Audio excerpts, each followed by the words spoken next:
President Biden visited the site of the collapsed Francis Scott Key Bridge in Baltimore this afternoon, getting a first-hand look at the cleanup and recovery efforts to reopen one of the nation's key shipping hubs. The deadly collapse killed 6 workers who were filling potholes on the bridge when a container ship slammed into one of its pillars last week. President Biden met with the families of the victims and reaffirmed his commitment to the people of Baltimore. He's asking Congress to pay the full cost of rebuilding the bridge. Everyone, including Congress, should be asking only one question, and they're going to be asked the question by your delegation. How can we help? How can we solve that problem? My administration is committed, absolutely committed, to ensuring that the parties responsible for this tragedy pay to repair the damage and be held accountable to the fullest extent the law will allow. Maryland Governor Wes Moore was with President Biden today, and he joins us now. Governor, thanks for being with us, and welcome back to the NewsHour. Thank you so much. Great to be with you. So the U.S. Army Corps of Engineers announced a timeline to partially open that channel in Baltimore by the end of April and fully reopen it by the end of May. Still, though, what challenges and obstacles remain that could get in the way of that ambitious timeline? Well, this is arguably one of the most significant maritime tragedies that we have had in recent history. Because what we have here is a situation, in addition to the 6 tragic lives that were lost, and we continue to have their families in our prayers, we also have a situation that's unprecedented.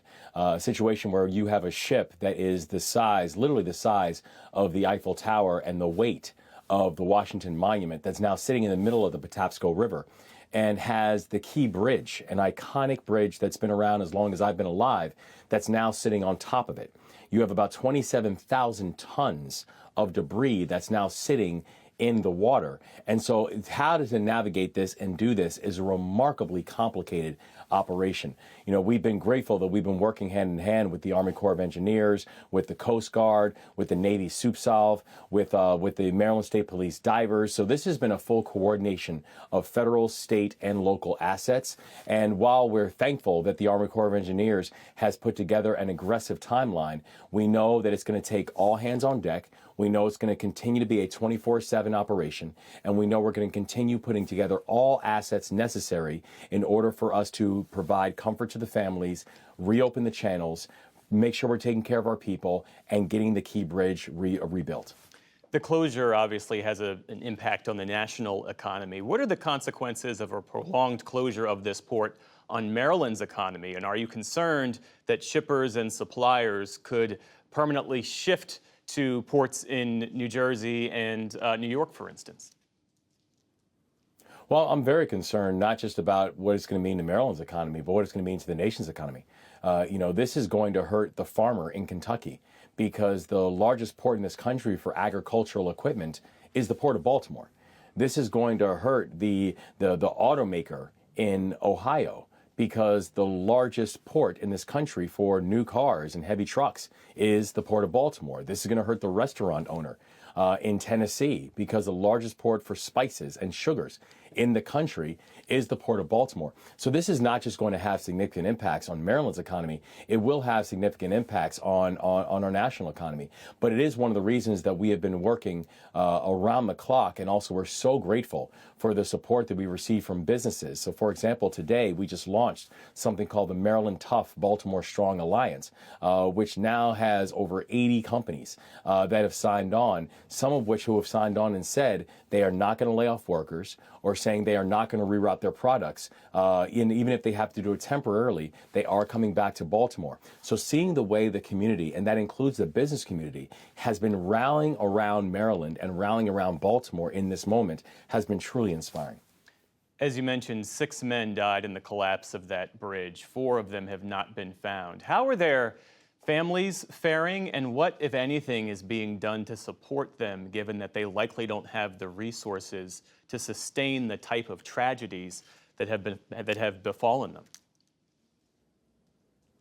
Yeah, our hearts continue to break for these families, and you know, I remember I first had a chance to meet with the families when this was still a search and rescue operation, and I told them we would spare no expense and we would do everything in our power and using assets of air, land, and sea, to being able to bring their family members home. And even as this mission has now transitioned into now a recovery mission, where this is really about how we bring a sense of closure to these families, I've promised the same thing, that we will use all of our resources to bring a sense of closure and a sense of comfort to these families. These are men who went to work and had no idea that even though the work they were doing was dangerous, had no idea it was going to be deadly. Same thing with their families. So we are going to make sure that we are wrapping our arms around them and not just lifting them up in prayer, but also making sure that we have supports in place for them, their families, and their children. It's the reason that I actually introduced legislation that is going to provide scholarships and supports to the families of these fallen workers. And lastly, Governor, how has this incident led you to think differently about regulating and inspecting existing bridges, and then ultimately designing the Key Bridge differently? Well, I came into this knowing that the number one priority for me was always going to be to keep our people safe. Nothing matters more. And that includes our critical infrastructure. That includes how people are moving around. And so we have always had a very aggressive push on making sure that we're having fortified critical infrastructure, roads, bridges, tunnels, so that people can actually move safely from where they live to where they work, where they live to where they worship, where they live to where they go, where they go to school. And we are going to make sure that that process does continue. And I know as a full investigation is taking place as to what exactly happened in this situation by the NTSB, not only do I encourage that investigation, I want it to be a speedy investigation. And if there are people who need to be held to account for the catastrophe that we saw here in Baltimore, I want people to be held to account for it. And so making sure we have a hardened critical infrastructure is of highest priority, but also making sure that we're learning the lessons and have clear accountability for people, particularly in this situation, also is something that I think is crucially important. That is Maryland Governor Wes Moore. Governor, we appreciate you making time for us this evening. Thank you. God bless you. Thank you.